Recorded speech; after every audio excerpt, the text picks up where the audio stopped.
Okay student, we will discussing about, हम discuss कर रहे थे ट्यूरिंग मशीन्स को और उसमें हमने कुछ वेरिएंट्स डिस्कस किए थे। आज हम कुछ वेरिएंट हमने कवर कर लिए थे, आज हम कंटिन्यू करेंगे बाकी वेरिएंट्स पे। तो वेरिएंट्स से हमने जैसे बताया कि वेरिएंट क्या होता है कि अगर हम मशीन की जो वर्किंग है उसको हम चेंज करें तो क्या उस वर्किंग से उसकी पावर चेंज होती है। उसको हमने प्रूव किया कि जितनी भी हम वेरिएशन लाते हैं वो वेरिएशन पावर को इंक्रीज नहीं करते, वो उसके स्टेप्स को वेरिएट कर देते हैं लेकिन पावर को इंक्रीज नहीं करते। जैसे हमने जो आपकी स्टे ऑप्शन मशीन डिस्कस की थी, स्टे ऑप्शन में आपका एक स्टेप जो है वो कम हो गया था। मतलब अगर आपको वहीं स्टे करना हो तो रीड ए राइट बी और मूव लेफ्ट करते हैं और फिर मूव राइट करते हैं अगर आपको वहीं स्टे करना है। लेकिन स्टे ऑप्शन मशीन में ये कैपेबिलिटी है कि आप रीड ए राइट बी करने के बाद स्टे करें वही, तो एक स्टेप आपका कम हो जाएगा। इससे पावर इंक्रीज नहीं हुई बल्कि एफिशिएंसी इंक्रीज हो जाएगी।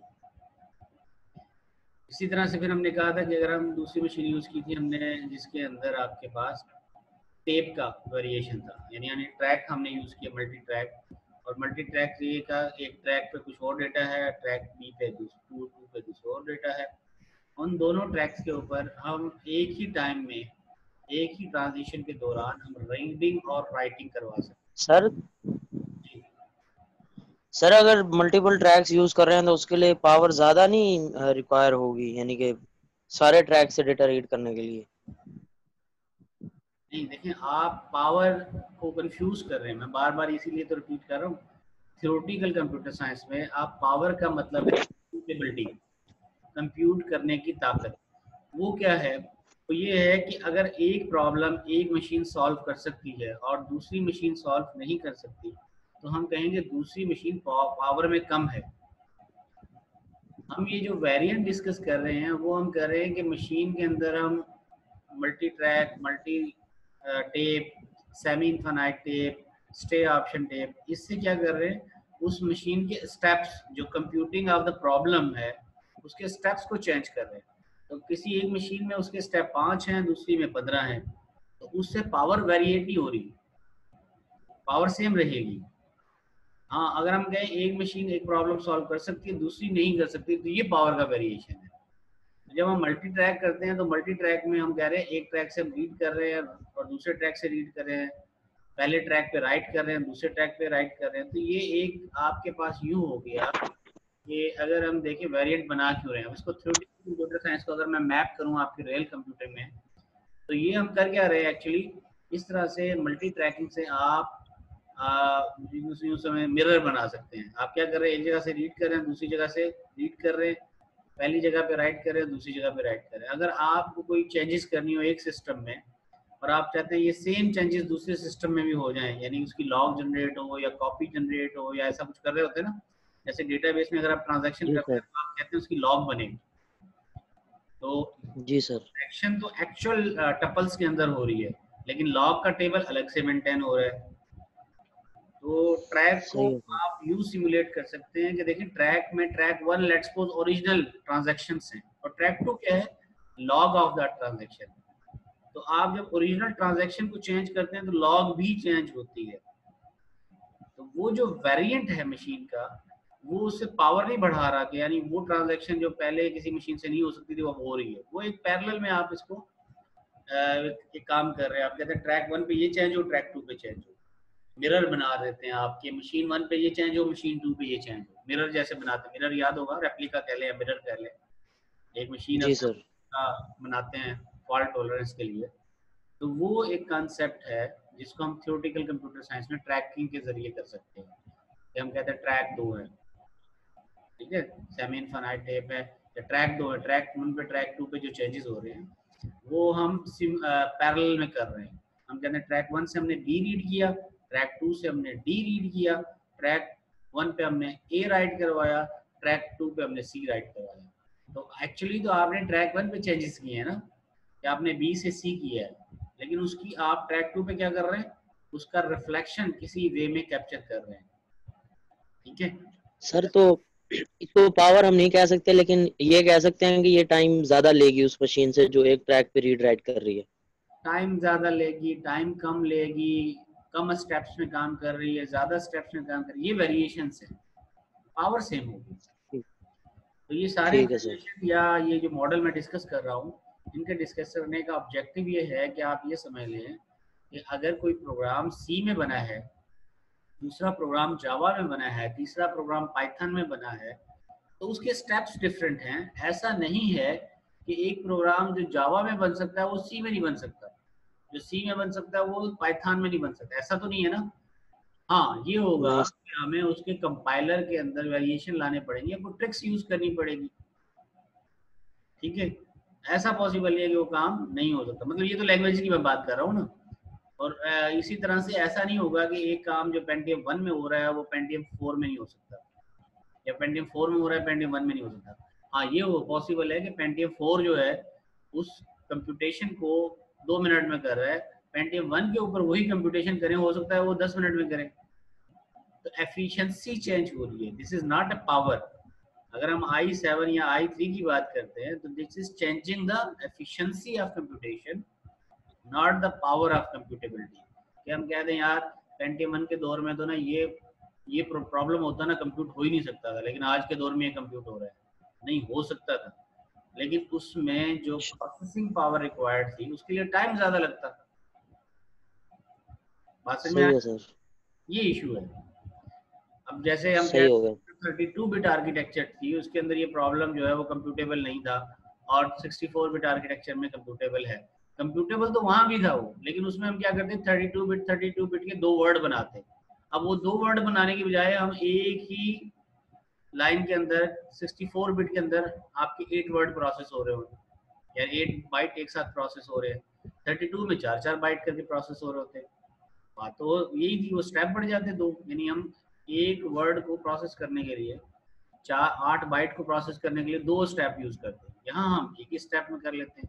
कल को एक मशीन आती है जो 128 बिट पे चलेगी, तो वो हो सकता है कि उससे ज्यादा पैरेलल प्रोसेसिंग को सपोर्ट करेगी। डजेंट मीन कि लोअर कंप्यूटिंग जो है उसको कंप्यूट नहीं कर सकती, लेकिन उसके स्टेप्स बढ़ जाते हैं, ठीक है। सही हो गया। जी सर। ट्रैकिंग के अंदर भी यही कर रहे हैं, ट्रैकिंग में अगर थ्योरेटिकल, लेकिन थ्योरेटिकल कंप्यूटर साइंस के अंदर इमेज कह रहे हैं कि अगर मल्टीपल ट्रैक पे आप एक साथ डेटा रीड करें या राइट करें पैरेलल में, तो वो आप मल्टी ट्रैक के जरिए कर सकते हैं। तो उसमें ट्रांजैक्शन आपको चेंज करनी होगी। जैसे रेप्लिकास बनते हैं ना, वो भी ऐसे ही होते हैं कि एक अगर आप सर्वर पे चेंज करते हैं तो वो मेन रेप्लिका पे भी चेंज करेगा, सर्वर पे अनडू करेंगे तो मेन रेप्लिका पे भी अनडू होगा। तो यूं कर रहे हैं आप कि अगर आप कह रहे हैं Q1 ट्रांजैक्शन है, B1 रीड कर रहे हैं ए ट्रैक 1 से, बी ए रीड कर रहे हैं ट्रैक 2 से, तो आप सी राइट करवा रहे हैं ट्रैक 1 पे और डी राइट करवा रहे हैं ट्रैक 2 पे, और उस दोनों के बाद मूवमेंट क्या होगी, लेफ्ट होगी।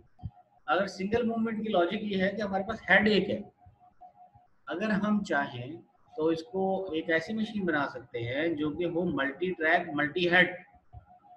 अब उसमें क्या होगा, मल्टी ट्रैक भी होंगे लेकिन हेड भी मल्टी होंगे, यानी वो मूव भी लेफ्ट और राइट दोनों कर सकते हैं। आगे जाके हम ऐसी मशीनें देखेंगे जिसमें 2 रीडिंग 2 राइटिंग और 2 मूवमेंट पॉसिबल हो सके, ठीक है। सेमी इनफाइनाइट टेप में हमने कहा था यार ये जो दोनों साइड में इनफाइनाइट वे में जाती है ना, इसको हम कहीं कहीं ना कहीं रिस्ट्रिक्ट करते हैं, कट करते हैं। तो हमने इसका क्या किया कि एक साइड से इसको रिस्ट्रिक्ट कर दिया कि एक जगह पे आके वो रुक जाए, और दूसरी साइड में वो इनफाइनाइट मूव कर सके, तो वो सेमी इनफाइनाइट वर्जन बन गया।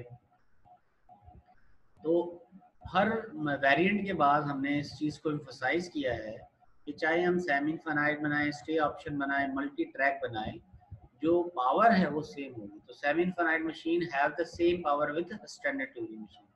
इसको वाइस वर्सा हम प्रूव करते हैं। उसका प्रूव करने की लॉजिक ये है कि हम कहते हैं कि जो स्टे ऑप्शन ट्यूरिंग मशीन काम कर सकती है वो स्टैंडर्ड ट्यूरिंग मशीन भी कर सकती है, और जो स्टैंडर्ड ट्यूरिंग मशीन करती है वो स्टे ऑप्शन कर सकती है। इसी तरह जो सेमी इनफाइनाइट मशीन कर सकती है काम, वही आपकी स्टैंडर्ड ट्यूरिंग मशीन करेगी, और जो स्टैंडर्ड ट्यूरिंग मशीन करेगी वो सेमी इनफाइनाइट भी उसको कर सकती है, ठीक है। ओके।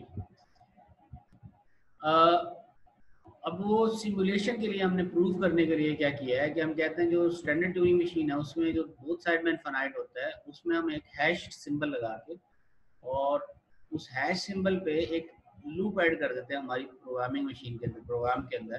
तो ये होगा जब वो हैश पे पहुंचेगा तो वो रीड हैश राइट हैश करने के बाद मूव राइट करवा देगा, मतलब वो लेफ्ट वाले पार्ट पे कभी जाएगा ही नहीं। जब वो लेफ्ट के पार्ट में कहीं जाएगा नहीं तो इसका मतलब ये मशीन सेमी इनफाइनाइट बिहेव कर रही है। अल्दो ये स्टैंडर्ड ट्यूरिंग मशीन है, लेकिन ये लूप ऐड होने से ये सेमी इनफाइनाइट के तौर पे बिहेव कर रही है। तो हम ये कहेंगे, देखें सेमी इनफाइनाइट इक्विवेलेंट हो गई, स्टैंडर्ड ट्यूरिंग मशीन इक्विवेलेंट हो गई सेमी इनफाइनाइट के। और उसको उल्टा हमने किया कि क्या किया, हमने कहा सेमी इनफाइनाइट जो है वो स्टैंडर्ड ट्यूरिंग मशीन के इक्विवेलेंट हो रही है, हो सकती है। वो कैसे किया, हमने कहा देखिए स्टैंडर्ड ट्यूरिंग मशीन जो है ना वो दोनों साइड में इनफाइनाइट थी, तो हमने जो कट लगाया है दरमियान में उसका जो राइट पार्ट है वो हम ट्रैक 1 पे रखते हैं और लेफ्ट पार्ट को ट्रैक 2 पे रखते हैं। अब जब आप राइट पार्ट को देखें, राइट पार्ट एक साइड से इनफाइनाइट है और लेफ्ट पार्ट दूसरी साइड से इनफाइनाइट है, तो एक्चुअली ये जो बोथ साइड से इनफाइनाइट मशीन थी उसको सिमुलेट कर रहा है। ये सेमी इनफाइनाइट मशीन इस तरह से जो दोनों साइड से इनफाइनाइट मशीन है उसको सिमुलेट कर रही है। मतलब यहाँ पे जैसे हम ई के बाद डी पे आते हैं, डी के बाद हम कट आ जाता है। यहाँ पे सेमी इनफाइनाइट में क्या होता है कि एक साइड में इनफाइनाइट होती है। अगर हम डेटा अगर आपका स्टैंडर्ड ट्यूरिंग मशीन का हो तो हम कहेंगे चले कट को ना हम क्या करते हैं हैश वाला लगाते हैं और उसके बाद सी और डी और फिर ये आगे सी और बी और ए ये दूसरा पार्ट पे रख देते हैं जो लेफ्ट पार्ट है। तो सी बी ए देखिए ये इनफाइनाइट इस साइड में जा रहा है, तो ये दोनों साइड में इनफाइनाइट थी, इन दोनों साइड में इनफाइनाइट को हम यूं कर दिया, ये राइट इनफाइनाइट और ये लेफ्ट पार्ट का इनफाइनाइट। और इसमें थोड़ी सी वेरिएशन हम लाएंगे ट्रांजिशन के अंदर। जी सर ये पिछली साइड पे जाएगा 30th पे। जी सर ये तो उल्टा हो गया नीचे, मतलब यहाँ पे जो हमने ऊपर किया है स्टैंडर्ड मशीन जो ऊपर दिखाई हुई है वहाँ पे तो ABC आ रहा है ना तरतीब से और फिर DE आ रहा है, लेकिन जब हमने उसको नीचे किया तो वो उल्ट क्यों कर दिया, उसकी ट्रांजिशन रिवर्स क्यों हो गई सर? जी वो ABC आना चाहिए था, CBA आ रहा है। ये अब्दुल्ला उल्टा नहीं हुआ। देखो अब जब हम रीड करते आ रहे हैं ऊपर की ऊपर वाली टेप पे देखें, हमने कहा डायमंड डायमंड ई के बाद क्या आएगा डी के बाद क्या आएगा सी आएगा, फिर सी के बाद बी आएगा, फिर बी के बाद ए आएगा। तो ये जब हम रीड कर रहे हैं तो हम कहते हैं diamond diamond diamond E D. अगर वो कहता है डी के आगे क्या है तो सेमी इनफाइनाइट तो वो एक साइड में कट ऑफ आ जाता है, वो कहता है इससे आगे सी है। समझ में आ रही है बात? अगर हम लेफ्ट राइट मूव करें तो ये उल्टा हो जाएगा। जी अगर हम लेफ्ट टू राइट मूव कर रहे हैं तो सर ये उल्टा हो जाएगा मतलब। नहीं मतलब ये जो आप सेमी इनफाइनाइट में रीड करेंगे ना तो यहाँ करते करते करते जब ये एंड आएगा ना तो ये एंड महसूस नहीं होने देगा, वो एंड करने की बजाय क्या करेगा सेकंड पे चला जाएगा। अच्छा सही है, ठीक है सर। वो सी बी ए वो ऐसे ही लगेगा कि यार ये कंटिन्यूअस है। जैसे हम एलसीडी वगैरह अगर वीडियो हमने लगाई होती है 3-4 वीडियो एक ही यूएसबी में डाल के आप चला दें पहली वीडियो तो वो फील नहीं होने देता कि आपको सेकंड वीडियो स्टार्ट हो गई है, तो जैसे पहली खत्म होगी स्टार्ट हो जाएगी सेकंड। ठीक हो गया। तो इसलिए होगा कि जितना डेटा वो सिमुलेट हो रहा है तो इस तरह से प्रोसेस कर लेगा। अच्छा फिर ये जो ट्रांजिशंस हैं उसको थोड़ा सा वेरिएशन करके हम उसको सिमुलेट करवा देंगे। जैसे स्टैंडर्ड ट्यूरिंग मशीन में Q1 से Q2 पे जाता था, अब ये पूछेगा कि स्टैंडर्ड ट्यूरिंग मशीन का Q1 से Q2 वो लेफ्ट पार्ट पे वाला मैप किया है ना हमने राइट पे किया है, जैसे हमने यहाँ पे 2 पार्ट बना दिए ना स्टैंडर्ड ट्यूरिंग मशीन के। तो ये कह रहा है यार Q1 से Q2 जब जा रहे थे वो E से D रीड कर रहा था या B से C कर रहा था, तो इसको याद रखना जरूरी है। तो इस पर मैपिंग करने के लिए 2 पार्ट बना दिए, लेफ्ट पार्ट और राइट पार्ट। तो वो कहता है Q1 से Q2 पे लेफ्ट पार्ट पे क्या ट्रांजिशन होगी, राइट पार्ट पे क्या ट्रांजिशन होगी, वो दोनों यहाँ पर रख देंगे।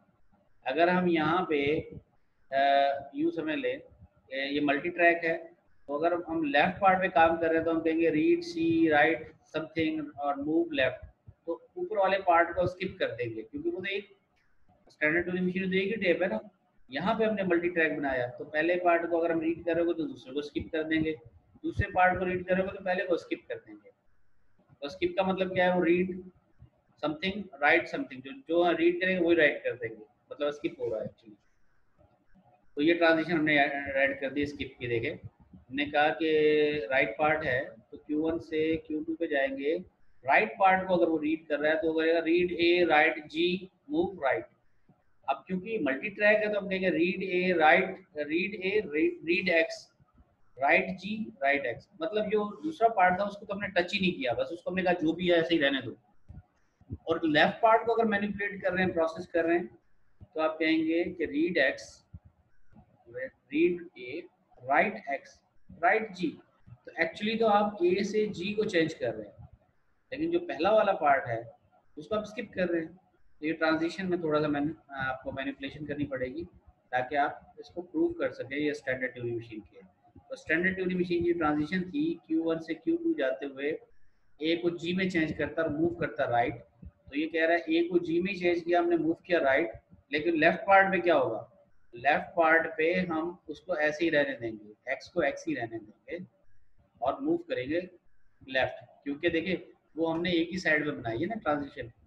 ये देखिए ट्रांजिशन क्या है, ये लेफ्ट पार्ट है, तो इसमें एक्चुअली ये लेफ्ट मूवमेंट होगी। अगर ये राइट मूवमेंट है, इस तरफ जाएंगे राइट मूवमेंट, तो इसकी वो क्या है, लेफ्ट मूवमेंट है।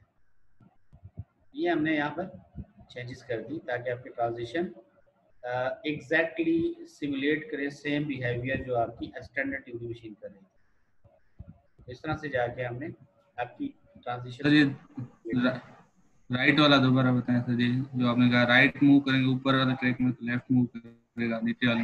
हाँ, ये जो आपकी सेमी इनफाइनाइट टेप है ना, ये तो आप हैश के बाद लेफ्ट का पार्ट है ही नहीं। तो कहता है हैश के बाद अगर लेफ्ट जाना है तो एक्चुअली वो लेफ्ट पार्ट नीचे की तरफ है, नीचे है। यूँ समझ ले ये हैश है, हैश ठीक है, ये भी हैश है। आप डी के बाद कहते हैं, अगर आपकी मशीन कहती है standard Turing machine diamond read D के बाद वो कहती है मूव लेफ्ट, तो क्या करेंगे आप कहेंगे रीड सी, फिर कहेंगे move left read B, move left read A. अगर वो कहता है मूव लेफ्ट की बजाय राइट, आप ए पे हैं तो कहेगा मूव टू बी, फिर कहेगा move right C, move right D, move right E. तो एक्चुअली जो मशीन जो सिविल हो रहा है ना स्टैंडर्ड ट्यूरिंग मशीन पे, वो सेम होगा सेमी इनफाइनाइट पे, लेकिन उसका थोड़ा सा बिहेवियर वो अपने लिहाज से चेंज कर लेगा जो उसकी कैपेबिलिटी है उस वे में। ठीक है दायद, जी सर। बिहेवियर चेंज हो जाएगा उसका। अच्छा जी, आगे चलते हैं थोड़ा सा। ये हो गया, तो मूवमेंट आपकी इस तरह से चेंज होती है। देखें ऊपर स्टैंडर्ड ट्यूरिंग मशीन में हमने क्या किया, read A write, write G move.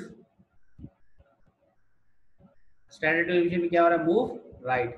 तो हम कौन से पार्ट को रीड कर रहे हैं यहाँ पर, लेफ्ट वाले पार्ट को, लेकिन वहां पे आप मूव क्या कर रहे हैं, लेफ्ट।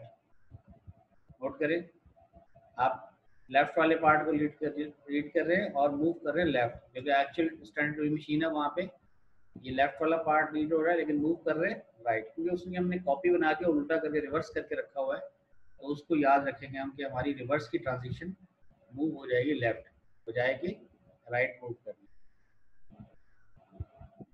सेम वे में आगे मूव करते जाएंगे।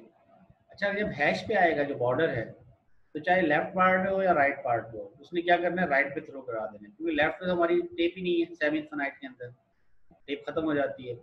तो हमने क्या करना है, hash read hash right hash move right करना, दोनों पार्ट हैश है, टॉप पे भी बॉटम पे, ट्रैक 1 पर और ट्रैक 2 पर दोनों पे हैश है।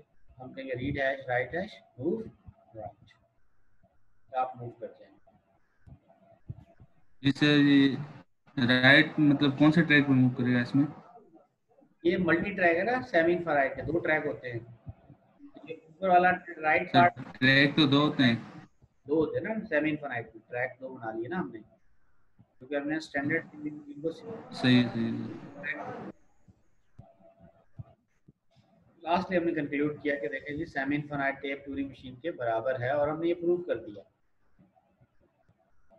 ये जो सिमुलेशन की है इसके जरिए, ये इसका प्रूफ है। फिर वेरिएंट आता है हमारे पास ऑफलाइन मशीन। ऑफलाइन मशीन क्या है कि आपके पास इनपुट फाइल अलग से किसी टेप के ऊपर है या तो ट्रैक के ऊपर है, और आप उसको टेप पे राइट करवाते हैं।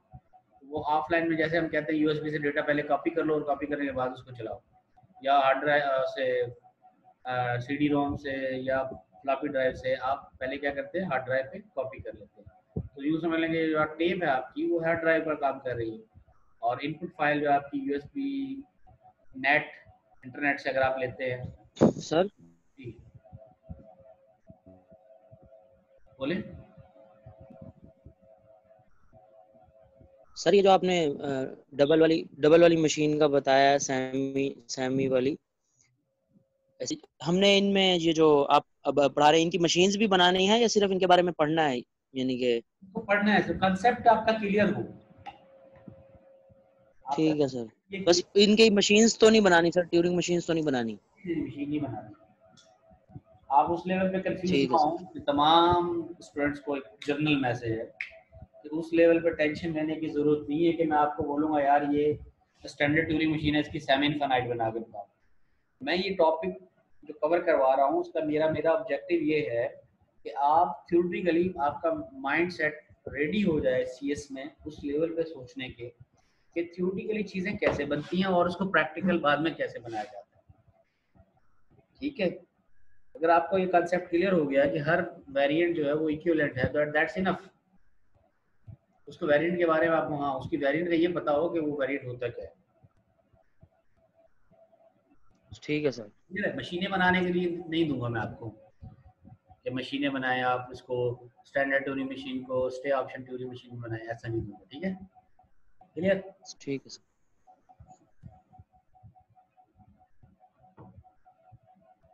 ओके जी, तो ऑफलाइन टाइम में क्या करते हैं हम, जो हमारी इनपुट फाइल होती है उसको हम पहले हम क्या करेंगे, रीड कर लेंगे। तो देखिए इसको रीड ओनली का नाम दे रहे हैं हम कह रहे हैं रीड ओनली। देखिए इनपुट फाइल से दोबारा हम राइट नहीं करवा रहे, यूँ समझ लें ये आपके पास जो है ऐसी फाइल है जिसे आप रीड कर सकते हो, उसको राइट नहीं करवा सकते, तो ये रीड ओनली है। कंट्रोल यूनिट क्या करेगा, आपकी टेप जो है वो दोनों ऑप्शन दे रही है, रीड राइट। एरो साइन भी आपको बता रहे हैं कि ये एरो साइन रीड है और ये रीड राइट दोनों को फ्लेक्सिबिलिटी, दोनों पे फ्लेक्सिबिलिटी दे रहे हैं।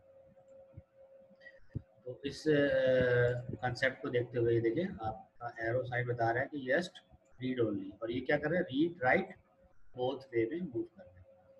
कैसे करेंगे, offline machine simulate standard Turing machine. तो कह रहा है कि आप स्टैंडर्ड ट्यूरिंग मशीन की तरह काम करता है, तो उसमें क्या करना पड़ेगा ऑफलाइन टेप में। ऑफलाइन टेप में हमारे पास जो डेटा होता है वो अलग फाइल में होता है, तो हम पहला स्टेप ये है कि कॉपी कर लेंगे उस डेटा को टेप के ऊपर और फिर ऐसे ही कंप्यूटेशन करेंगे जैसे स्टैंडर्ड ट्यूरिंग मशीन की कंप्यूटेशन कर रहे थे। तो input file will be copied and then continue simulation as standard Turing machine. So offline machine this A B C, और देखें सिंपली आप क्या करेंगे, copy A there, B there and C there, then you can continue your normal computation as you are doing previously. So first step is copy input file and then take computation. Do computation during machine.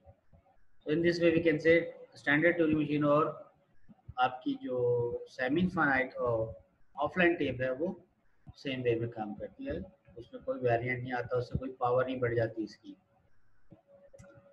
और इसको simulate करने के लिए, reverse simulate करने के लिए हम क्या करेंगे, हम कहेंगे जी रिवर्स सिमुलेट अगर आपको करना है तो स्टैंडर्ड ट्यूरिंग मशीन आप लेंगे लेकिन 4 ट्रैक वाली।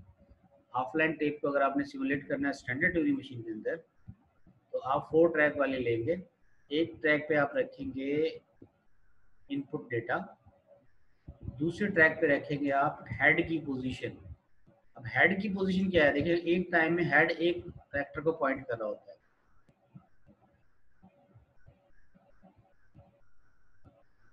किसको पॉइंट कर रहा है अभी,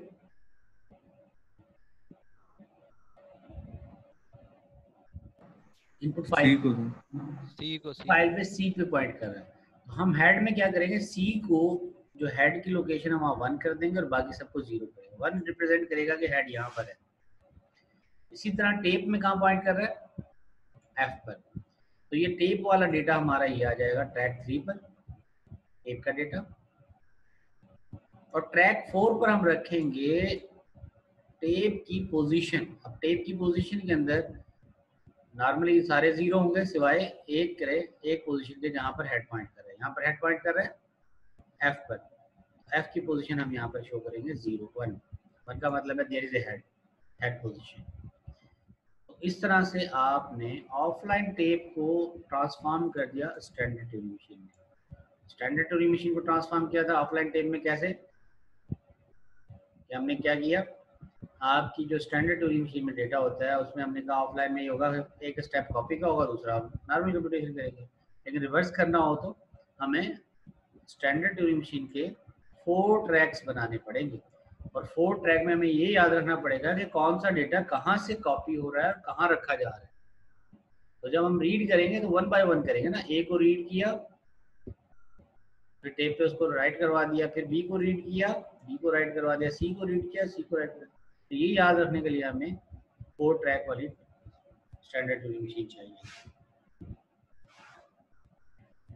रेफरेंस पॉइंट यहाँ पे हमने ये बना दिया है, क्योंकि जो आपकी इनपुट फाइल होगी टेप पे ऑफलाइन वाली, वो डेफिनेटली सेमी इनफाइनाइट है, वो बोथ साइड में इनफाइनाइट नहीं है। तो यहाँ पे हमें ये याद रखना है इनपुट फाइल में सेमी इनफाइनाइट का बिहेवियर है, लेकिन जो आपकी टेप है वो बोथ साइड में इनफाइनाइट है। तो ये डेटा कहीं भी लिखा जा सकता है, इस साइड में भी और इस साइड में। अब करता क्या है मशीन पे, रिपीट करता है ईच स्टेप, और ट्रांजिशन के लिए स्टेप रिपीट करता है। Return to the reference point, find the current input file जो आपके पास है, उस पे पॉइंट कर रहा है सी पे, find the current tape symbol, tape के ऊपर जो करंट सिंबल है वो एफ है, and then make the transition. तो फिर आप देखेंगे कि क्या इनपुट है और उसको टेप के ऊपर क्या चेंजेस करने हैं। तो then your execution will go. Transition जो है 4 ट्रैक में बनेंगे। ये 4 ट्रैक की मैंने बताई थी आपको, क्या मतलब ये ट्रैक तो हेड को रिप्रेजेंट कर रहा है ना, तो आपकी ट्रांजिशन तो वही होगी, इसमें आप कहेंगे रीड ए, रीड बी, और उसके बाद राइट सी, राइट डी, और मूव लेफ्ट या राइट, दोनों में से कोई एक होगा, क्योंकि ये आपका डायरेक्शन सिंगल है। अब इसमें अगर आप 4 ट्रैक में इंडिपेंडेंट कर्सर रखते हैं तो आप यहाँ पर फ्लेक्सिबिलिटी आ जाती है कि अगर कर्सर आप एक नहीं बल्कि 2 ट्रैक आपने अलग अलग रख दिए, तो आप ये कह सकते हैं कि ये लेफ्ट कर रहा है मूव और दूसरे वाला राइट मूव कर रहा है। देखें ये कर्सर इंडिपेंडेंट है, ये सी को रीड करके आप चेंज करके डी पे जा सकते हैं, तो मतलब ये हुआ राइट मूवमेंट। और यहाँ पे एफ को राइट रीड करके आप मूव कर सकते हैं लेफ्ट साइड में, यानी ई की तरफ जा सकते हैं, तो ये तो हो गई लेफ्ट मूव। जी हाँ सर, कुछ आप कह रहे हैं कि हम ना हेड के लिए अलग से ट्रैक बनाएंगे, तो हेड तो पूरी ट्रैक में मतलब एक ही होता है ना, तो फिर हम पूरी वो एक पूरा टेबी बना दें उसके लिए, ये क्या मतलब तरीका हो? इस तरह तो नहीं करना चाहिए वैसे। ये देखें लॉजिकल पॉइंटर देखें, प्रोसेसर हमारे पास, अगर हम पुराने कंप्यूटर की बात करें, अब तो मल्टी कोर का कंसेप्ट है ना, मल्टी कोर को बाद में डिस्कस करते हैं, प्रोसेसर की बात करें। प्रोसेसर हमारे पास क्या होता है, एक होता है, सिंगल होता है। आप माशाल्लाह भी कंप्यूटर आर्किटेक्चर पढ़ के आए हैं, तो प्रोसेसर एक होता है और इसमें प्रोग्राम काउंटर भी सिंगल होता है। प्रोग्राम काउंटर के अंदर क्या होता है, instruction next to be fetched, ऐसे ही है। अच्छा, जब आप मल्टी प्रोग्रामिंग कर रहे होते हैं, मतलब कि जैसे एमएस, हम बहुत सारी एप्लीकेशन चला रहे होते हैं, एमएस वर्ड भी चल रहा है, पावर पॉइंट भी चल रहा है, उसके साथ फोटोशॉप की फाइल खुली हुई है, एडोब भी खुला हुआ है, वो कैसे चल रहा होता है? आप क्लिक क्लिक करके दूसरी फाइलें चेंज कर रहे होते हैं, जूम भी चला लिया आपने, वो कैसे हो रहा होता है? वो एक टाइम में आपका प्रोसेसर एक प्रोग्राम को प्रोसेस कर रहा होता है, लेकिन जब वो मल्टी टास्किंग करते हैं आप, उसको स्टॉप करता है, वो दूसरे प्रोग्राम पे जाता है, और दूसरे प्रोग्राम में हर प्रोग्राम के हर प्रोसेस का एक लॉजिकल प्रोग्राम काउंटर होता है। या ऑपरेटिंग सिस्टम में आपने पढ़ा हुआ स्टैक, एक स्टैक होता है, उस स्टैक में हर एक के अंदर प्रोग्राम काउंटर होता है, हर प्रोसेस का अलग है कि नहीं है? Yes sir. तो ये तो हम हेड की पोजीशन रख के जा रहे हैं ना, ये समझ लें उसका लॉजिकल प्रोग्राम काउंटर है, जो बता रहा है कि हमने ये पहले ट्रैक पे कितनी इंस्ट्रक्शन प्रोसेस करी थी और नेक्स्ट इंस्ट्रक्शन हमारी प्रोसेस करने वाली कौन सी होगी, दूसरे ट्रैक पे कौन सी इंस्ट्रक्शन प्रोसेस कर ली थी, नेक्स्ट इंस्ट्रक्शन प्रोसेस करने वाली क्या होगी। तो लॉजिकल ट्रैक हम मूव कर रहे हैं। सही से। तो इस तरह मतलब से सर आप, अगर वो 2 प्रोसेस चल रहे हैं पहले, एक टेप से बोले सर, ये अगर फिर मतलब एफ से वो जी पे चला गया, तो फिर ये हेड जो है, हेड की पोजीशन एफ वाली 0 हो जाएगी, जी वाली 1 हो जाएगी। एग्जैक्टली, क्योंकि हम तो वो बता रहे हैं ना कि हेड लास्ट टाइम कहाँ था, 1 क्या बता रहे हैं, हेड कहाँ था, उसको 0 कन्वर्ट करेंगे, उसको 1 करेंगे। ठीक हो गया। एड्रेस चेंज हो रहा होता है ना प्रोग्राम काउंटर में, यस सर, यस। इसलिए एड्रेस को ओवरराइड करता है, तभी तो वो नेक्स्ट चेंज होते हैं। ठीक हो गया, आगे समझ। Offline machine have same power with the standard tooling. मैं ये आपको पहले शुरू में बताया था, ये हम स्लोगन है कर लेंगे, जैसे नारा लगाते हैं ना कि हर मशीन की वेरिएंट कंप्यूट करने के बाद हम ये स्लोगन दोबारा कैलकुलेट करते हुए कहेंगे कि ऑफलाइन टेप जो है वो सेम पावर है, स्टैंडर्ड टूलिंग मशीन सेम है, सेमी इनफाइनाइट सेम है, टू ट्रैक सेम है, जैसे कि पावर में स्टैंडर्ड टूलिंग मशीन है। तो ये थ्योरम बार बार रिपीट होगा। अब मल्टी टेप ट्यूरिंग मशीन, एक और कॉन्सेप्ट आया कि यार टेप भी तो एक से ज्यादा हो सकती है ना। ट्रैक की तो हमने डिस्कस कर दिया, ट्रैक तो देखिए एक ही होगा, एक ही टेप के हमने मल्टीपल पार्ट बना लिए, लेकिन अगर एक से ज्यादा टेप हो, मल्टी टेप हो, तो उसमें कैसे करेंगे?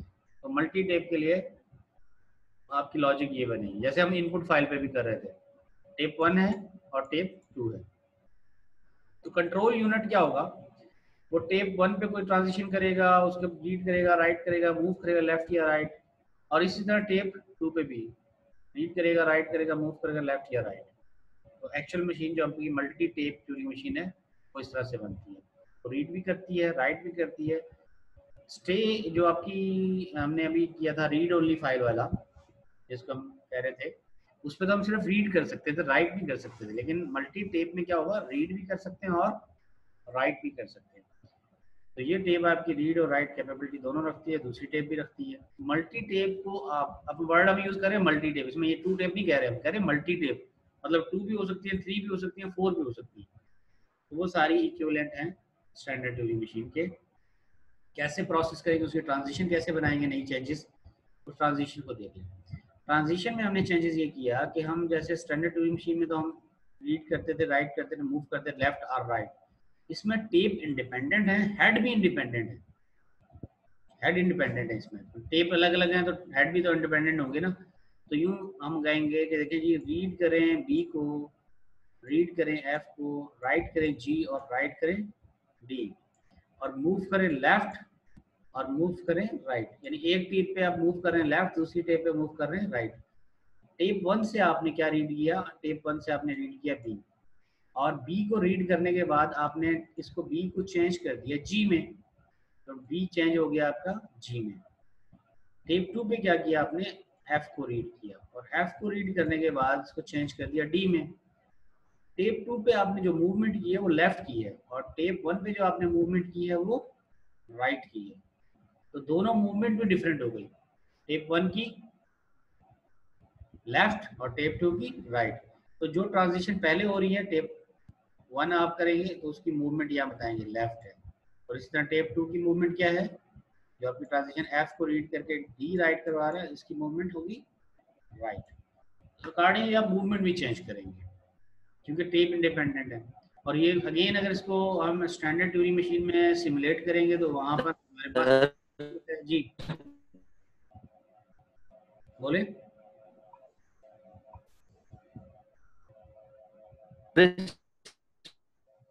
में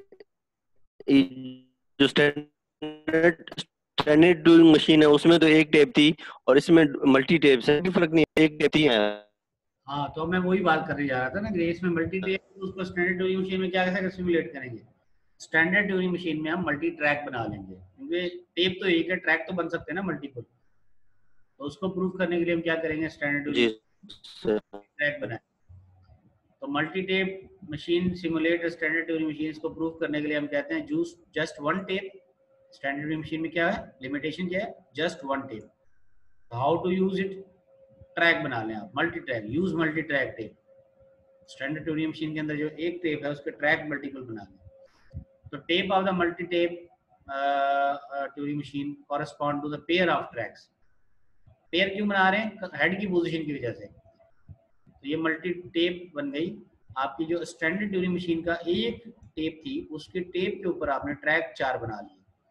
एक ट्रैक पे आपने रखा डेटा ऑफ टेप 1, दूसरे ट्रैक पे आपने रखा हेड की पोजीशन ऑफ ट्रैक 1 टेप 1, तीसरे ट्रैक पे आपने रखा टेप 2 की पोजीशन, टेप 2 का डेटा, ये टेप 2 की कंटेंट्स है, और चौथे ट्रैक पे रखा आपने उसकी पोजीशन। तो अब टेप 1 पे देखिए बी को पॉइंट कर रहा है, तो हमने यहाँ पे बी पे 1 कर दिया, बाकी 0 कर दिया। डेटा क्या था, एबीसी लिख दिया। टेप 2 पे E F G H, okay G, E F G H tape 2 का यहाँ पर रख दिया ट्रैक 3 पे, और ट्रैक 4 पे हमने इसकी पोजीशन रखी, जी को पॉइंट कर रहा था तो जी के नीचे 1 कर दिया, बाकी सबको 0 कर दिया। इस तरह से हमने जो मल्टी टेप ट्यूरिंग मशीन थी ये वाली, इसको सिमुलेट करवा दिया स्टैंडर्ड ट्यूरिंग मशीन की एक टेप के ऊपर, सिंगल टेप के ऊपर। बात समझ में आई है? Yes sir. इस तरह से सिमुलेट, यही वजह है, जैसे हम कहते हैं ना, जैसे प्रोसेसिंग के अंदर बहुत सारे प्रोसेस चल रहे हैं, हम मल्टीटास्किंग करते हैं। तो मल्टीटास्किंग क्या है, प्रोसेसर तो एक ही है, लेकिन वो एक टास्क के ऊपर याद रखता है कि मैंने उसकी कितनी कंप्यूटेशन कर दी है, फिर दोबारा जाता है दूसरी जगह जाता है, उसकी कंप्यूटेशन करता है, फिर वापस आता है। तो ये आपने ऑपरेटिंग सिस्टम बहुत सारी चीज़ें पढ़ी होंगी, जिसके अंदर फिर आपके वो बनते हैं, शेड्यूलिंग एल्गोरिथम बनते हैं, round robin, first come first serve. तो एक प्रोसेस को काम करता है, दूसरा आ जाता है, प्रायोरिटी उसकी आई होती है उस पर लग जाता है, अगर प्रायोरिटी नहीं होती तो पहले को कंप्लीट करता है। तो वो सारी कंप्यूटेशन को अपने पास रिकॉर्ड रखता है जी। ubuntu में जूम बड़ा मजे का चल रहा है। अच्छा चैटिंग, मैंने कहा कोई सवाल है मैं पूछ लूँ, अगर आपको कोई सवाल हो तो चैट में पोस्ट किया करें। ये फजूल की चैट मुझे पॉप करती है, कोई चैट पे कुछ हो रहा है तो मैं सोचता हूँ कोई क्वेश्चन किसी ने पूछा है और वो समझ रहा है कि बोलना नहीं जा रहा होगा तो क्वेश्चन टाइप करके पूछ रहा होगा, तो इसको थोड़ा सा याद करें। ठीक है, आपको करना है प्राइवेटली चैट कर लिया, ठीक है, ओके। सो अब हम मतलब थ्योरम हमारा वही है कि मल्टी टेप ट्यूरिंग मशीन जो है वो सेम पावर है स्टैंडर्ड ट्यूरिंग मशीन, क्योंकि हम वो दोनों काम जो मल्टी टेप पे कर सकते हैं वो स्टैंडर्ड से कर सकते हैं, और जो स्टैंडर्ड से कर सकते हैं वो मल्टी टेप पे कर सकते हैं, तो दोनों वाइस वर्सा ट्रू है। अब एक इंटरेस्टिंग मशीन आती है जो हम मल्टी ट्रैक से कर सकते हैं, जिससे आपको पता लग जाएगा। अगेन मैं बार बार पहले भी कह रहा था, लेकिन आज अभी मैं लिखत में सर पावर का जी। सर ये मल्टी टेप वाला जो आपने बताया है, इससे तो फिर वो वाला रूल तो खत्म हो जाएगा ना, एक टेप वाला ट्यूरिंग मशीन के लिए। नहीं, मल्टी टेप अलग, देखिए टेप एक ही है, स्टैंडर्ड ट्यूरिंग मशीन में टेप सिंगल है, लेकिन उसके ट्रैक तो मल्टीपल हो सकते हैं ना टेप के ऊपर। सर स्टैंडर्ड में एक है, हाँ लेकिन इसमें हो सकती हैं ज्यादा। मल्टी टेप तो हो सकती है ना, एक से ज्यादा टेप हो सकती है। सिर्फ स्टैंडर्ड में हमने एक टेप रखनी है सर। स्टैंडर्ड में तो होती है क्या ना, स्टैंडर्ड ट्यूरिंग मशीन तो होती है सिंगल टेप। सही है सर। फर्स्ट लेक्चर में जब हम ट्यूरिंग मशीन स्टार्ट की थी तो हमने कहा था, सर कहने का मतलब है अगर हम मल्टी टेप को भी सिंगल टेप बनाकर कर सकते हैं तो फिर रूल तो वो तो रूल का तो कोई फायदा नहीं है ना कि एक टेप होनी चाहिए। मतलब एक टेप में कर सकते हैं कन्वर्ट, तो एक टेप भी हो गई और मल्टी भी हो गई, सब चल जाएंगे मतलब। नहीं देखें, हम ये कह रहे हैं कि जो मल्टी टेप है वो लगाने से आपकी कंप्यूटेबिलिटी की पावर नहीं बढ़ रही। हमारा जो एम्फेसिस है इस पूरे लेक्चर में वो ये है कि अगर हम मल्टी टेप लगाएं, मल्टी ट्रैक लगाएं, तो वो कंप्यूटेबिलिटी नहीं बढ़ा सकता, वो आपके कंप्यूटिंग ट्रैक्स को कम कर सकता है, वो कंप्यूटिंग पावर इंक्रीज नहीं कर सकता। मतलब देखें, आप ये कहते हैं कि सॉर्टिंग एल्गोरिथम बहुत सारे हैं ना, bubble sort, merge sort, insertion sort, quick sort, index sort, radix sort, कितने बहुत सारे हैं, लेकिन वो हर सॉर्टिंग एल्गोरिथम किसी पर्टिकुलर टाइप ऑफ डेटा पे अच्छा काम करता है, दूसरे पे नहीं करता। ऐसे ही है। जी सर।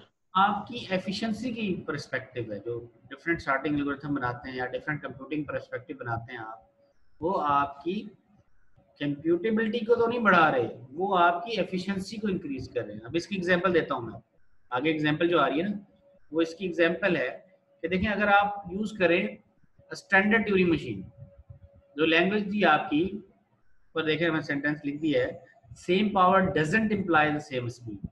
मैं जब बार बार कह रहा हूँ ना सेम पावर, आप लोग बार बार कंफ्यूज हो रहे हैं, और बार बार मैं आपको दोबारा रीट्रैक करता हूँ कि सेम पावर का मतलब ये नहीं है कि सेम स्पीड होगी, स्पीड डिफरेंट होगी।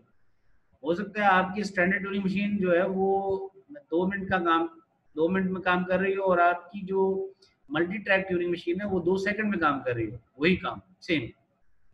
ठीक है, जी स्पीड सर। डिफरेंट हो सकती है, लेकिन पावर का मतलब ये है कि ऐसा कोई काम नहीं है जो स्टैंडर्ड ट्यूरिंग मशीन ना कर सकती और दूसरी उसका वेरिएट कर दे, ऐसा कोई नहीं होगा। अब इसकी एक एग्जांपल देखें, कह रहे हैं स्टैंडर्ड ट्यूरिंग मशीन में अगर आप ए एन बी एन की मशीन बनाओ, आपको याद होगा कि ए एन बी एन हम कैसे करते थे, ए को पहले ए आया तो हम देखेंगे बी है या नहीं, हम जाएंगे स्किप करते जाएंगे, लेफ्ट राइट साइड में जाएंगे, पहला बी मिल जाएगा, फिर दोबारा आगे देखेंगे या दूसरा ए है, अगर दूसरा ए है तो फिर क्या करेंगे, दूसरा बी को चेक करेंगे, ऐसा ही है। तो आपकी जो जी सर। मूवमेंट है वो एन स्क्वायर टाइम हो जाती है, नहीं अगर कंप्यूटेशन टाइम लगाएं, इसका एक्सेप्टेंस टाइम कितना लगता है, क्वाड्रेटिक है N square standard Turing machine का। अगर आप यही काम टू टेप ट्यूरिंग मशीन से करें तो वो लीनियर हो जाएगा। मिसाल के तौर पे टू टेप के ऊपर आपके पास दो टेप है, अब दो टेप पे आपने क्या किया, यहाँ पे ए लिखा दिया, यहाँ पे बी लिखा दिया, ये ए है, ये बी है, ये ए है, ये बी है।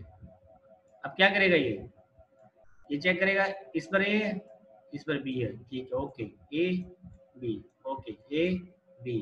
तो कैसे मूवमेंट किसकी है, लीनियर है ना। जी सर। मल्टी टेप पे क्या करेगा, वो पहली मशीन पे चेक करेगा ए है, दूसरी टेप पे चेक करेगा बी होना चाहिए, पहली पे ए है, दूसरी पे बी, ए पे है बी, लीनियर एन टाइम, तो उसकी कंपटीशन हो जाएगी एन टाइम। लेकिन अगर आपकी सिंपल एक स्टैंडर्ड ट्यूरिंग मशीन की सिंगल टेप होती तो सिंगल टेप पे आप क्या करते हैं, आप क्या करते हैं, ये है ए, फिर ये है ए, देन आपका बी है, देन बी है, आप यहाँ पर हैं कर्सर, आप क्या करते हैं, रीड ए राइट एक्स, आगे मूव करते, read A right A move right, जैसे ही पहले बी मिलता इसको वाई बनाते, फिर वापस आते इसको स्किप करते, फिर इसको पहुंचते एक्स पे, फिर दोबारा आते, फिर इसको एक्स बनाते, फिर यहाँ पे आते इसको स्किप करते, फिर इसको वाई बनाते, फिर वापस आते देखते कोई फर्दर ए नहीं है, फिर वापस जाते फर्दर बी नहीं है, फिर कहते हाँ जी ए और बी बराबर। तो जो आपके स्टेप्स थे वो थे एन स्क्वायर, और इस पे कितने हो जाएंगे, सिंपल एन, लीनियर। तो कौन सी फास्ट हुई,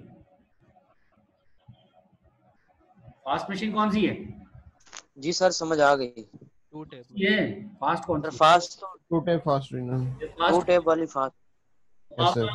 टू टेप वाली जो है वो आपका एन क्या वो है एफिशिएंसी, जबकि standard Turing machine N square time ले रही है।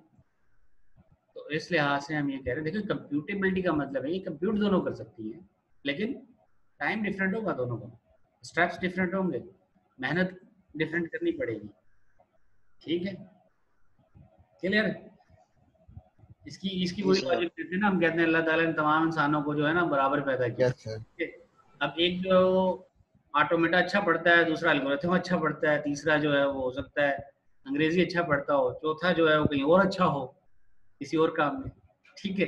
तो कम्युलेटिवली अगर हम मजमुआ निकालेंगे ना तमाम खसूसियात का, वो इक्वल होंगे सारे। अगर आप वेटेड ग्राफ बनाए ना इक्वेशन के अंदर, ठीक है, एक्स वाई जी का ग्राफ बनाए, आप सारे वेरिएबल अपने कैपेसिटी के इंसान के रखे, तो हर एक का जो एट्रीब्यूट है उसमें उसको कहीं पे उसकी वैल्यू ज़्यादा होगी, कहीं पे कम होगी, तो टोटल हमारा सम जो है वो इक्वल आएगा तमाम का, तमाम की सलाहियतें बराबर होती हैं, ठीक है। लेकिन वो ये है कि किस एरिया में सलाहियतें चाहिए, कहाँ पे सलाहियत हमें ज़रूरत है, उस लिहाज से हम कहते हैं कि ये कामयाब है दुनिया में, ये कामयाब है आखिरत के लिहाज से। हर एक का क्राइटेरिया है ना, हम कहते हैं यार ये बंदा बहुत अच्छा है, सोशल है, हम ये कहते हैं ये बिल्कुल सोशल नहीं है, लेकिन जनाब इसका आईक्यू और इसकी जो कंप्यूटिंग जो प्रोग्रामिंग की स्किल है बेहतरीन है। तो कम्युनिटी तो सेम होगा वो, लेकिन विद रिस्पेक्ट टू कॉन्टेक्स्ट वो चेंज होता जाएगा उसके एट्रीब्यूट। तो यहाँ पे हम कहते हैं कि कंप्यूटेबिलिटी में तो सारी मशीनें सेम है, लेकिन विद रिस्पेक्ट टू एफिशिएंसी या स्पीड वो चेंज होंगी, डेफिनेटली फ्लेक्सिबिलिटी चेंज होगी, क्लियर। Yes sir. ये आपको इस स्लाइड पे आगे मुझे समझ में आ गया होगा कि मैं सारे वेरिएंट आपको क्यों करवा रहा था, ठीक है। तो यहाँ पे ये कह रहा है, देखें जी सिंपल सा स्टेप है, आप टू टेप पे करेंगे आसान हो जाएगा। इसी तरह A N B N C N three tape से कर लें, कम्प्लेक्सिटी क्या होगी एन, और स्टैंडर्ड ट्यूरिंग मशीन से करेंगे कम्प्लेक्सिटी क्या होगी, क्वाड्रेटिक एन क्यूब हो जाएगी सर। होगी, क्यूब हो जाएगी, ठीक है। Yes sir. ये सिंपल सा एल्गोरिथम है, जिसको हम देख सकते हैं कि कंप्यूटेबिलिटी। अब मल्टी डायमेंशनल ट्यूरिंग मशीन भी है। अगर आपको क्वाड्रेटिक ग्राफ रखना हो, आपको ज़मीन के ऊपर जो आपके लॉन्गिट्यूड और लैटिट्यूड रखने हैं, ठीक है, अगर आप उसको लीनियर में रखने लग जाएं तो आपके लिए प्रॉब्लम हो जाएगा ना, कि लीनियर आप कैसे लेके चलेंगे इसको। लेकिन अगर आप कैसे मूव कर रहे होते हैं अर्थ के ऊपर क्वाड्रेटिक में, या तो आप एक्स एक्सिस पे चेंज करते हैं, वाई पे चेंज करते हैं, दोनों चेंज करते हैं। इसको स्टोर करने के लिए हम क्या करते हैं, 2 डायमेंशनल टेप यूज करते हैं। 2 डायमेंशनल टेप के अंदर हमारे पास movement left right up down है, 4 मूवमेंट है, और हेड की पोजीशन जो है वो आप प्लस माइनस के जरिए स्टोर करते हैं। क्वाड्रेटिक ग्राफ बनाया होगा आपने, वो क्या कहते हैं इसको, क्वाड्रेटिक क्वाड्रेंट, अच्छा 4 क्वाड्रेंट है ना, 4 क्वाड्रेंट के अंदर आप मूव करते हैं वाई एक्सिस पे, एक्स एक्सिस पे, और फिर वाई और एक्स दोनों के पॉजिटिव होते हैं, फिर Y negative X positive, X positive X positive, X negative Y negative. तो आपके यहाँ पर एक्स और वाई दोनों पॉजिटिव हैं, यहाँ पे एक्स और वाई दोनों नेगेटिव हैं, ऐसे ही है ना। यहाँ पे x नेगेटिव है, y पॉजिटिव है, और यहाँ पर y नेगेटिव है और x पॉजिटिव है, y नेगेटिव है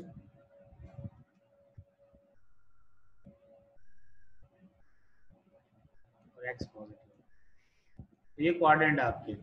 अब इन क्वाड्रेंट में पोजीशंस को याद रखते हुए आप, ये तो आपको पता है कि ये 0.00 होता है, अब इसको याद रखें, ये +1 x +1 y +1, ये x -1 y -1, इस तरह से आप इसको याद रखिए। क्वाड्रेंट को 4 क्वाड्रेंट के अंदर आप 2 डायमेंशनल टेप बना सकते हैं।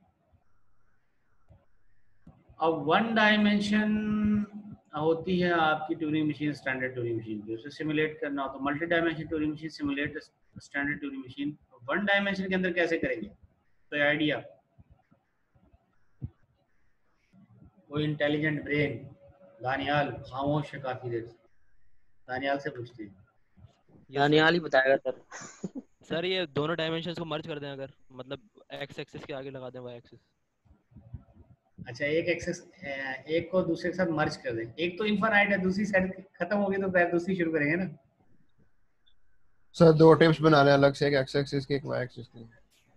एक एक्सिस बना लें, दूसरी बना लें, तो एक पॉइंट अगर आपको करना हो वो एक्स एक्सिस पे ये है, वाई पे है ये। सर वो तो हेड्स होगा ना, हेड्स की मूवमेंट से होगा। अच्छा, सर एक सिंबल रख लेने रहता कि वो ऑन हो तो ये एक्स पे है, ऑफ हो तो वाई पे। देखिए आप रियल में पॉइंट्स को स्टोर करते हैं ज्योमेट्री में। ज्योमेट्री में आप किसी भी पॉइंट को जब रिप्रेजेंट करते हैं तो एक्स और वाई दोनों की वैल्यू देते हैं, तब वो एक्चुअली रियल पॉइंट रिप्रेजेंट होता है। अगर हम एक्स के लिए अलग टेप बना लें, वाई के लिए अलग टेप बना लें, तो वो मुश्किल हो जाएगा। नहीं सर, ट्रैक्स बना लेना ज्यादा। ट्रैक बना लें, फिर ट्रैक पे स्टोर कैसे करेंगे डेटा? सर ट्रैक पे सैंपल्स एक ट्रैक पे स्टोर करेंगे और उसकी पोजीशन दूसरे ट्रैक पे, कौन सी पोजीशन है उसकी, वो ट्रैक काफी नहीं सर, ज्यादा 4 ट्रैक होंगे ना सर। सर उस ट्रैक में पोजीशन जो है पॉजिटिव और नेगेटिव नंबर दोनों हो सकती है ना, फिर जैसे एक्स और वाई, एक्स की पॉजिटिव और एक्स की नेगेटिव, और अपवर्ड और डाउन सैंपल्स आएंगे सारी। अप और डाउन भी लिखना पड़ेगा ट्रैक के ऊपर? नो सर, वो एक ट्रैक ऊपर होगा, दूसरा ट्रैक नीचे होगा, नीचे वाला पोजीशन को शो करेगा, ऊपर वाला ऐसे ही कुछ सैंपल्स को शो करे। एक ट्रैक अलग, सर 4 ट्रैक हो सकते हैं ना, चार की बना चार सर, एक एक्स की और एक्स के पॉजिटिव नेगेटिव की, एक वाई की और एक वाई के पॉजिटिव नेगेटिव की, 4 से हो सकता है। पॉइंट तो एक ही होगा ना हमारे पास, पॉइंट तो एक ही होगा ना। 4 पे क्यों शो करेंगे? 4 पे क्या शो करेंगे? एक पे तो चलो डेटा आ गया, दूसरे पे क्या होगा? एक्स की पोजीशन, तीसरे पे वाई की पोजीशन, वाई की वैल्यू, चौथे पे वाई की पोजीशन। हाँ सर, इस तरह क्या होगी? एक ही चीज तो है वैल्यू। नहीं सर, एक एक्स की वैल्यू है और एक एक्स की पोजीशन है कि वो पॉजिटिव है या नेगेटिव है, मतलब उसकी सिंबल से पता चलेगा कि वो क्वाड्रेंट किस में है। अच्छा, तो फिर ये तो फिर डिफिकल्ट इस तरह से हो जाएगा कि अगर x पॉजिटिव और y नेगेटिव है और पॉइंट, तो या तो हमें पॉजिटिव वाले एक साइड में रखने पड़ेंगे, एक नेगेटिव वाले दूसरे साइड में रखने पड़ेंगे, नेगेटिव पॉजिटिव एक साइड में रखने पड़ेंगे। ये तो फिर 6-7 ट्रैक चाहिए। मतलब आपकी अगर मैं बात ले लूँ, चलेगी, अज्यूम करें ये 3-4 लाइनें हैं, ठीक है।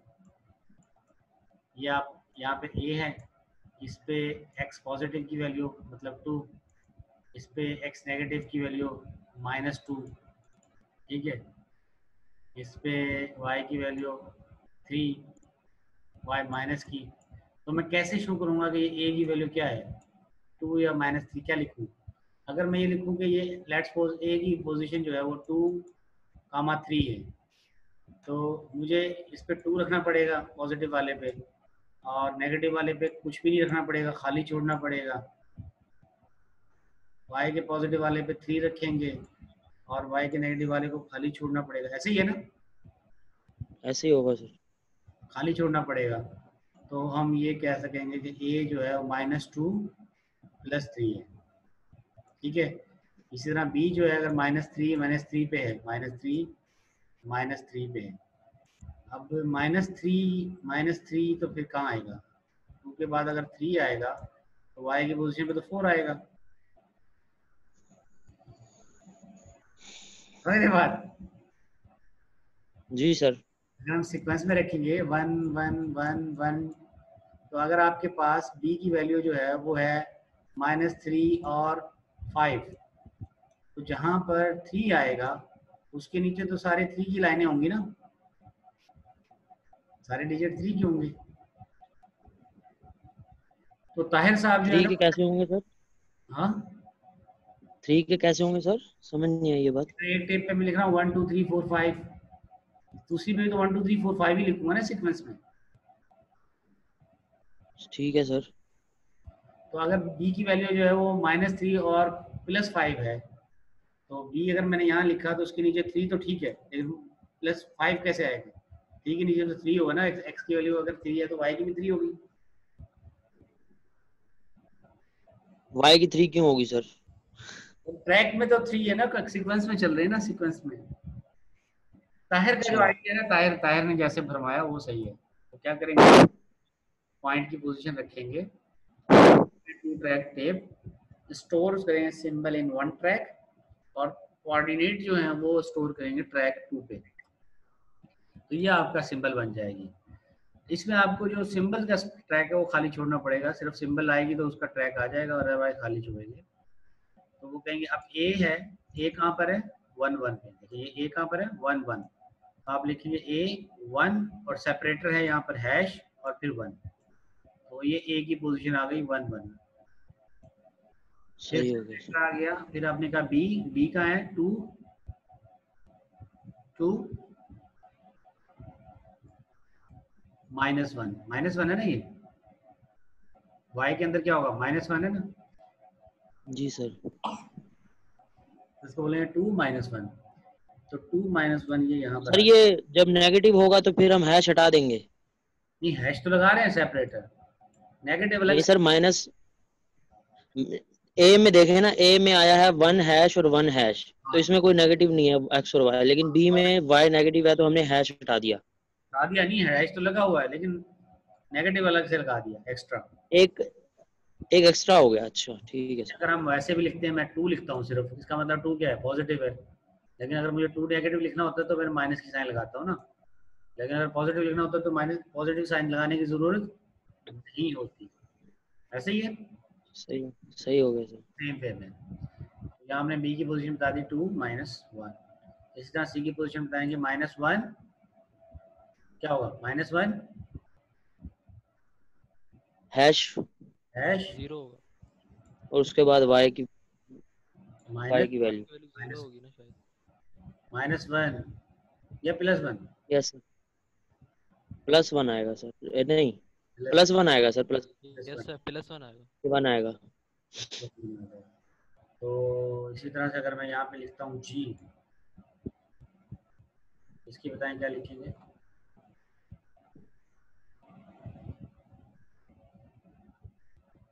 Sir 4 -4 -2 -4 -4 -2 2 -4 -2 -4 -4 #-2 sir. हाँ, पहले x को वैल्यू लेंगे फिर y को। इस तरह से हम 2 डायमेंशन टेप को, आपकी जो मल्टी डायमेंशन टेप है उसको स्टैंडर्ड ट्यूरिंग मशीन की टेप के ऊपर 2 ट्रैक्स के अंदर शो कर सकते हैं। Repeat for each transition, use update current symbol, compute coordinate for the next position and go to the position. आप कोऑर्डिनेट कैलकुलेट करेंगे, उन पोजीशन को राइट करेंगे और फिर रिपीट करते जाएंगे प्रोसेस को तमाम डायमेंशंस के लिए। और फिर ये थ्योरम हम कहेंगे कि मल्टी टेप ट्यूरिंग मशीन जो है वो have same power as standard Turing machine. Sir इसमें एक्स वाई जेड भी बिल्कुल सेम ही बनेगी फिर? एक्स वाई जेड, हाँ जेड भी सेम, वो थर्ड डायमेंशन हो जाएगी। मल्टी डायमेंशन है ना, हमने वर्ड यूज किया मल्टी डायमेंशन। जी सर, ठीक। डायमेंशन होंगी उतने आप करते जाएंगे। अब आप यहाँ आप करे थे एक्स और वाई को रिप्रेजेंट करे थे, फिर एक्स वाई जेड को रिप्रेजेंट करेंगे। फिर उसमें आप यूज करे थे ना हैश, यूज करे थे सेपरेटर के तौर पे, और आप समझ रहे थे कि जब सिंबल आती है उसके नीचे पहली जो पोजीशन है वो एक्स की है, हैश के बाद वाई की है, ठीक है। फिर दूसरा सिंबल आ जाता है, जैसे यहाँ पे हमने यूज किया, पहली सिंबल क्या है, हैश, ए के नीचे एक्स है, हैश के बाद वाई है, और फिर जो हैश के बाद आता था वो बी की पोजीशन थी, बी कैरेक्टर आ जाता था।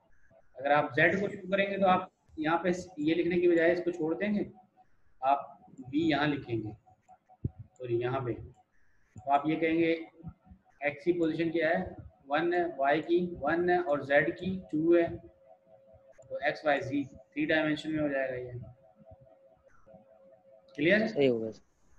3 डायमेंशन, 4 डायमेंशन, 5 डायमेंशन, जिस तरह से डायमेंशन लिखेंगे आप इसमें एक ही ट्रैक पे उस डेटा को लिख सकते हैं।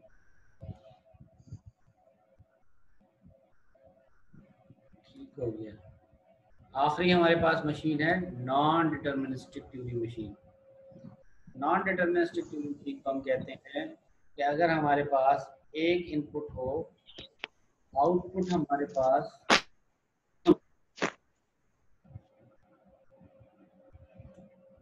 डिफरेंट हो, तो ये होती है नॉन डिटर्मिनिज्म। हम कहते हैं read A write B move left, read A write C move right. अब इनपुट ए पे हम यहाँ भी जा सकते हैं, यहाँ भी जा सकते हैं, that's called non determinism.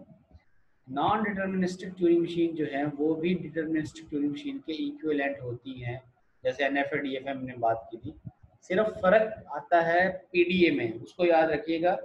Non deterministic PDA deterministic PDA के बराबर नहीं होता, मतलब कि एनएफए डीएफए के बराबर है और deterministic Turing machine non deterministic Turing machine के बराबर है। करना क्या होगा, हमें हमारे पास चॉइसेस को हमें कैप्चर करना होगा। जैसे हम Q1 पे हैं तो हमारे पास आउटगोइंग चॉइसेस अगर 2 हैं तो उनको याद रखना होगा याद।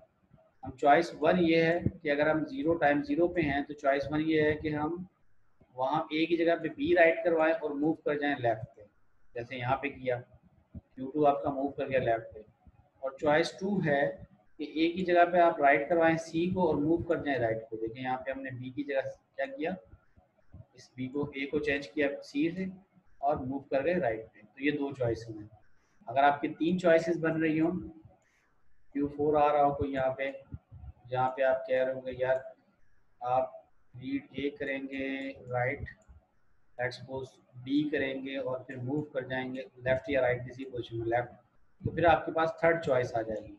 फिर थर्ड चॉइस को आप यहाँ पे शो करेंगे, आप कहेंगे जी ए की जगह पे आपने राइट करवाया डी, और यहाँ पे बी है और यहाँ पे सी है, और मूव कर गए लेफ्ट पे। यहाँ डायमंड था, डायमंड पे आप पॉइंट कर लेंगे, फिर मूव कर गए लेफ्ट, तो फिर ये चॉइस 3 आ जाएगी। तो जितनी चॉइसेस बनती होंगी आप उसके लिए टाइम स्टैम्प के अंदर आउटपुट शो करेंगे कि इतनी चॉइसेस बन रही है। ये आपकी नॉन डिटर्मिनिस्टिक ट्यूरिंग मशीन है, क्योंकि ज़्यादा इसके अंदर आपको कंप्यूटेशन करनी पड़ती है। एक्चुअली इसकी जो एक्सेप्टेंस मशीन होती है वो तो एक ही ट्रांजिशन को शो करती है, लेकिन अदर जो है वो रिजेक्शन होता है, एक एक्सेप्टेंस होता है बाकी रिजेक्शन होता है।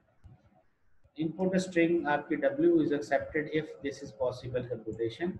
Q0 पे हैं आप, W इनपुट है, आपने सेट ऑफ इंस्टेंटेनियस डिस्क्रिप्शन के जरिए फाइनल स्टेट अचीव कर ली है आपने, आपका सक्सेसर और प्रीडिसेसर कुछ भी हो, आप फाइनल स्टेट पे पहुंच गए तो ये आपका W प्रोसेस हो गया। अगर ऐसा ना हो, आप फाइनल स्टेट पे ना पहुंचे तो आपका W प्रोसेस नहीं होता। तो ये एक ही क्राइटेरिया है जी। सर वो स्टार्टिंग में मैंने पढ़ा था कि ट्यूरिंग मशीन जो है वो डिटरमिनिस्टिक होती है हमेशा, जी लेकिन यहाँ पे आप कह रहे हैं कि नॉन डिटरमिनिस्टिक भी हो सकती हैं, तो हाँ, वो किस तरह मैंने ये कहा ना कि थोड़ा deterministic Turing, standard Turing machine जो है ना वो डिटर्मिनिस्टिक है। स्टैंडर्ड वेरिएंट हम बना सकते हैं, ठीक है सर। ठीक है।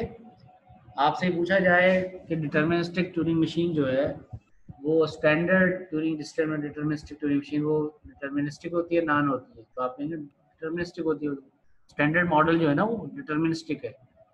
अब शुरू में तो हमने ये कहा था कि टेप जो है वो बोथ साइड में इनफाइनाइट होती है। अब मैंने आपको ऐसा मॉडल भी करवाया जिसमें एक साइड में फाइनाइट है। क्लियर है? Yes sir. इसी तरह से मैंने आपको कहा उसकी मूवमेंट लेफ्ट या राइट होती है, उसके अलावा नहीं होती है। एक ऐसी मशीन भी करवाई मैंने जो स्टे भी करती है वहीं पे, थर्ड मूवमेंट थी। एक ऐसी मशीन कराई जिसकी मूवमेंट 4 है, left right up down. Got it? ठीक सर। Yes sir. वो सारे के सारे क्या है, वेरिएंट मॉडल है, वेरिएंट मॉडल है, ठीक है। अब जैसे इसकी यस सर। एग्जांपल अगर आपको लूं मैं, ये जो आपका सेल फोन है ना, सेल फोन जिसको हम कहते हैं मोबाइल। अब मोबाइल का जो बेसिक एलिमेंट है वो क्या है? कॉल करना, SMS करना। उसके बाद जो इसमें एडिशनल फीचर आते हैं वो सारे एडिशनल फीचर हैं, वो वेरिएंट है। मतलब उसके अंदर कैलकुलेटर भी है, उसके अंदर स्टॉप वॉच भी है, उसके अंदर जनाब फलां लॉबला कैलकुलेटर है, रिंग टून कंपोजर है। ये सारे, अगर पुराने फ़ोन की बात करें आप, ये सारे एडिशनल फीचर हैं। तो बेसिक फीचर के बेसिस पे मॉडल बनता है, बाकी उसके वेरिएंट कहलाते हैं, ठीक है। क्लियर है? जी सर।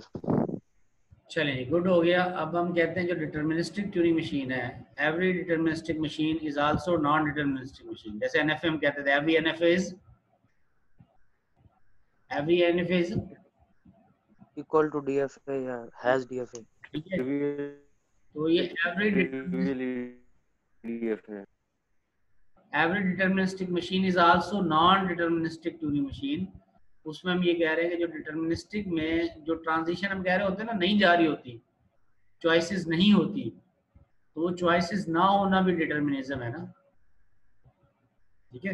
एवरेज अगर हम डिटर्मिनिस्टिक में हम रिस्ट्रिक्ट करते हैं इसको, ये ट्रांजिशन मशीन लैंग्वेज का पार्ट है, ये वाली पार्ट नहीं है, तो आपका जो सबसेट होगा वो क्या बनेगा? डिटर्मिनिस्टिक बनेगा, जिसका जो लैंग्वेज का पार्ट है। बाकी ट्रांजिशन है लेकिन वो यूजफुल नहीं है। तो इससे हम निकाल सकते हैं कि एवरेज डिटर्मिनिस्टिक ट्यूरिंग मशीन जो है ना वो इज आल्सो नॉन डिटर्मिनिज्म, क्योंकि deterministic is a subset of non deterministic. Deterministic is a subset of non deterministic. Got it?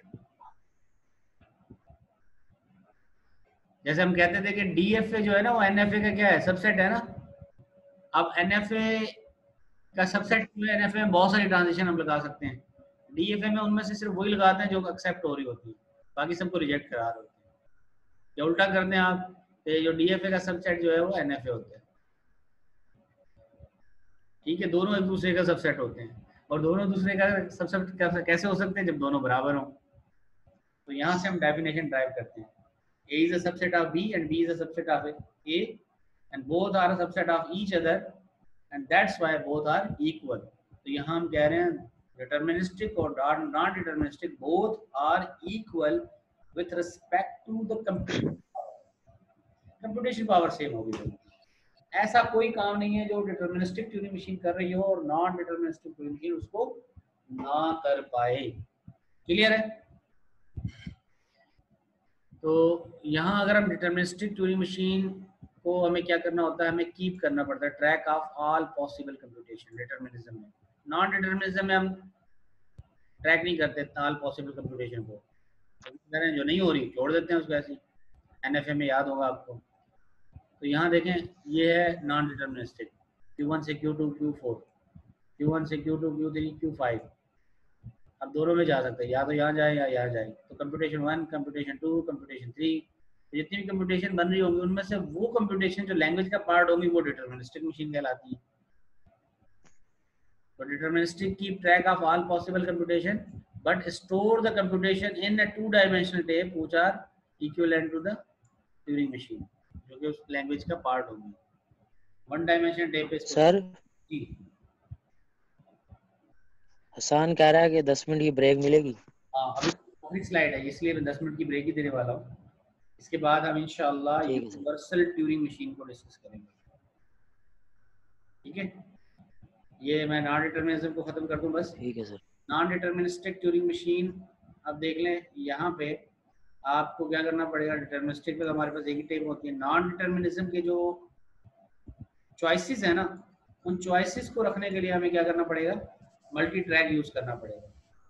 तो डिटरमिनिस्टिक में हम कहते थे कि ए बी सी है, Q1 पॉइंट कर रहा है ए को, दैट्स इनफ, कंप्यूटेशन 1 को शो करेगा। लेकिन नॉन डिटरमिनिज्म में हम कंप्यूटेशन 1, कंप्यूटेशन 2, कंप्यूटेशन 3 जितनी भी बनेगी, क्योंकि आउटपुट चॉइसेस क्या होंगी, इनपुट चॉइस तो 1 है कि आप Q1 पे है, लेकिन आउटपुट Q2 पे भी जा सकते हैं, Q3 पे भी। तो कंप्यूटेशन क्या होगा कि आप टाइम 0 पे जो है स्टेटस, उससे जब निकलेंगे टाइम 1 पे आएंगे तो टाइम 1 भी हो सकता है, टाइम 2 भी हो सकता है, और टाइम 1 भी के ऊपर ये चॉइस भी हो सकती है आउटपुट ये आ जाए, और ये चॉइस भी हो सकती है कि आउटपुट ये आ जाए। तो दोनों कंप्यूटेशन को आप डिटरमिनिस्टिक के अंदर मल्टी ट्रैक के अंदर रखेंगे और इतने ही ट्रैक बनाएंगे जितनी आपकी नॉन डिटरमिनिज्म के अंदर आउटगोइंग ट्रांजिशन होगी। तो इस तरह से हम दोनों को इक्विवेलेंट प्रूव कर सकते हैं। Each step in the computation, if there are 2 or more choices in the current computation, replicate the configuration, change the state in replica and move ahead. So finally हम दोनों कहते हैं दोनों क्या है, इक्विवेलेंट है, और ये एंड ऑफ आपके वेरिएंट हो गए। ये सारे वेरिएंट हमें डिस्कस करने का मकसद ये था कि मैं ये बता दूं कि जितने भी आपकी वेरिएंट कंप्यूटेशन मॉडल बन रहे हैं वो सारे equivalent to the standard Turing machine है। कोई ऐसा मॉडल ऐसा नहीं है जिससे हम कह सकते हैं more powerful then standard Turing machine है। अभी कुछ रिसर्च हो रही है, जैसे क्वांटम कंप्यूटिंग वगैरह का दौर आ रहा है, तो हो सकता है क्वांटम कंप्यूटिंग कोई ऐसे प्रॉब्लम को सॉल्व कर ले जिसको आपका नॉर्मल कंप्यूटिंग ना कर सकती हो, तो हम कहेंगे येट अनदर मॉडल। लेकिन अगर क्वांटम कंप्यूटिंग जो है वो सिर्फ स्पीड को बढ़ा रहा हो लेकिन कंप्यूटेबिलिटी को ना इंक्रीज कर रहा हो, तो हम कहेंगे वो इक्विवेलेंट है। फिर quantum computing will be equivalent to the normal computing.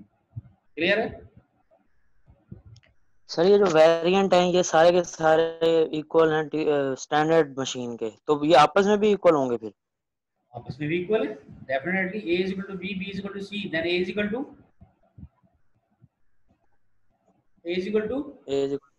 C sir. C, exactly।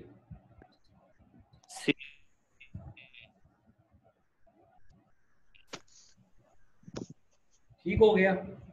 चलिए आप 10 मिनट ब्रेक कर ले, मैं अवेलेबल हूँ, मैं स्टॉप कर देता हूँ रिकॉर्डिंग को।